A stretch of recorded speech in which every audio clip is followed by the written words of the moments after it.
Yo, how you doing? It's a girl.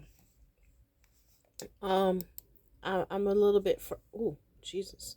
I'm a little bit frazzled for a reason. Um, this is gonna go under my health and wellness playlist.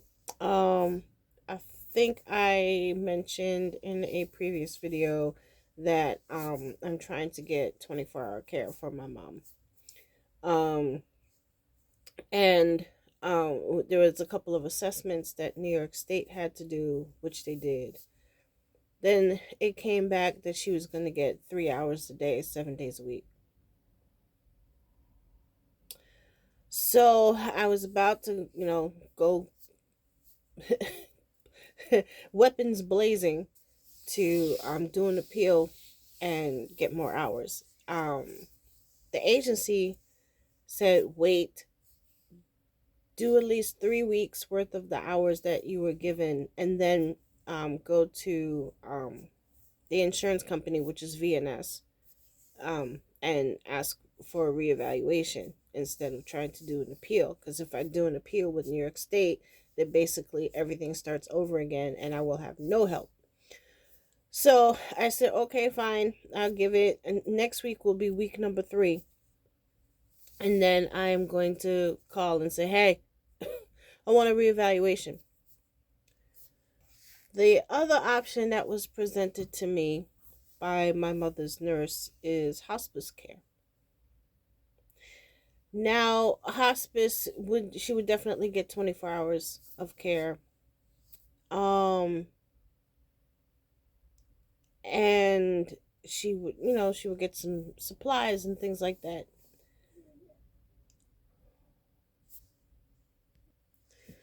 Yeah, anyway. So, um the other option that was presented was hospice care. Her nurse said she would be guaranteed 24-hour aides.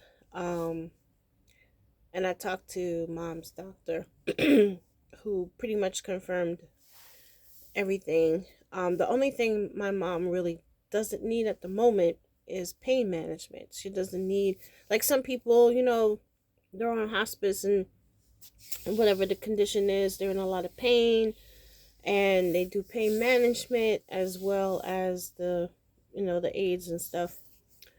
Mom doesn't need the pain management, but she definitely needs everything else. So I have been on the fence about it. I told myself to make a decision like this week, because I need time to, if I decide to go the hospice route, I have to notify the current agency. I have to notify VNS, and I wanted to talk to VNS um, first before pulling the trigger, it so to speak. So I had a deadline for myself, and I was like, okay, I have to make a decision because I'm not gonna be able to. The lady that's currently helping me 5 nights a week, I have to be able to pay her, and that's gonna be an issue again. So I said, okay, this is it. Well, um, this morning, well, over the weekend, my brother, bless him, developed an eye infection, and it's pretty bad. So I had to take him to urgent care this morning because his regular doctor was out sick. So I had to take him to urgent care, and they prescribed drops and stuff, and they said, they told me what to do. And the guy at urgent care said, God bless you. You really have patience with him. And I said, I have to. And I'm taking care of my mother. And he's like, oh my God. Then I get home, and we got back in time before the aide had to leave at 12. We got back pretty quickly. So she was still with mom. And mom was complaining of headaches. So I crushed up some Tylenol, put it in her tea. and she drank the tea. 20 minutes later, she threw it out. Threw it. So now I'm alone with her pretty much for the rest of the day. Um, but I do have someone coming to help for an hour or two while I run and pick up my brother's prescription so I can start giving him his medicine. So I've got her feeling sick to the stomach. I've got him with the eye infection, and I'm literally split between the two of them. And like I said, I had to ask the lady that had just stayed overnight to come back for about 2 hours today to give me time to run to the pharmacy, get what I have to get for my brother, and get back in the house. And then I'm alone again with mom until tomorrow morning. So it looks like it's going to be hospice, y'all. I cannot and am not qualified to stay with my mom overnights anymore. Because I'm not a medical professional in that sense. I do insurance billing and stuff like that. I'm not trained to even though I probably would be able to figure out, okay, something's wrong here, but I'm not trained like that. Number two, I can't be up with her all night. It literally drains me. It takes me, if I stay up with her Mondays and Wednesday nights. It takes me the other 5 nights that I have someone to recover from the 2 that I'm sitting up with her. I can't do it. I can't physically do it anymore. And also I'm scrambling. I'm actually trying to do some work now before the lady gets here, and I take off, pick up the prescription, come back, this lady leaves, and then I still have to scramble and try and finish up whatever work I have to finish up, because come 6 o'clock I gotta jump in the shower. Hopefully mom is still asleep, and then I have to sit with mom. So I don't eat Monday and Wednesday nights. I don't eat dinner. I can't. And I don't know how much sleep I'm gonna get. She might sleep most of the night. She might sleep the whole night. She might be up and around all day long. So I cannot do this. This is not no longer working.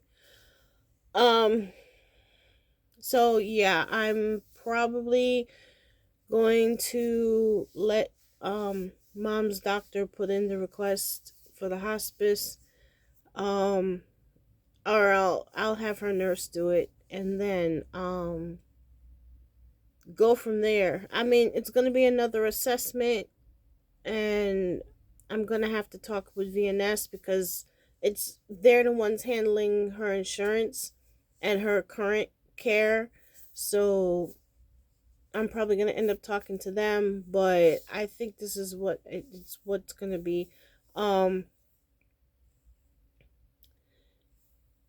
doctor told me, and when we talked about it, she said, now you have to be comfortable knowing that your mom is approaching her transition. And I said, I can see it.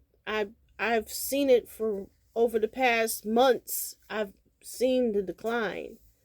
It's not quick, but the train is moving down the track. And I see it. And I've accepted it. Yeah. I've accepted it. I'm not happy about it, but it is what it is, for lack of a better term. It is what it is. I see it coming, and my mother was always someone who'd like to be prepared. You know, she did like her will, power of attorney, um, the deed to the house, the whole nine, and healthcare proxy, her wishes, DNR and all that. She did that years ago because she wanted to be prepared. So I'm preparing. It makes sense logically. Emotionally, 1 minute I'm kind of don't want the hospice. The next minute I have to have the hospice. So I've been back and forth. But I think the hospice is probably the route to go. Um, and the doctor said that some people actually they're on hospice, but they rally and they actually come off of hospice for a while, and then the decline hits pretty rapidly, and they have to go back onto hospice. So she said that might happen, but it's okay. So I think that's how I'm going to go. They have a program called Hospice at Home. So the person doesn't have to go anywhere. The services come to them. And that's pretty much what I'm going to do for her. So I have been scrambling. I have been running around like a chicken with no head. I'm trying to finish up stuff for my client. My other client just asked me for something. I gotta finish that up. And I have my custom order. You know who you are. To prepare for, and that's a separate video for another day. But yeah, there's a lot on my plate, and I still have 2 appointments of my own that I have to keep this week. So yeah, man, no rest for the weary. Caregiving is not for punks. But I all I can do is hold on and hang in, and that's what I'm going to do. But I will keep you guys updated on how this switch progresses. And this, of course, this is not medical advice. Please consult your healthcare professional before making any kind of decisions for you or your loved ones. This is just an example of what I'm going through, and hopefully if it helps someone else, if it answers somebody else's question, then this is definitely worth it. So this is what I'm doing. As far as the chemo route, I have not had any chemotherapy treatments. I had some maintenance chemo that I was supposed to finish up. Because of the sudden onset of the diabetes, the chemo is on hold right now. I see the endocrinologist this week, which is one of the appointments I have to keep this week. So I'm going to ask her about that, if she wants to wait another month and make sure I'm completely stable before I try and finish up the chemo, or I don't know. I haven't heard from my oncologist recently, so after I speak to the endo, I'm going to talk to my oncologist, see what they think, because I still have this port.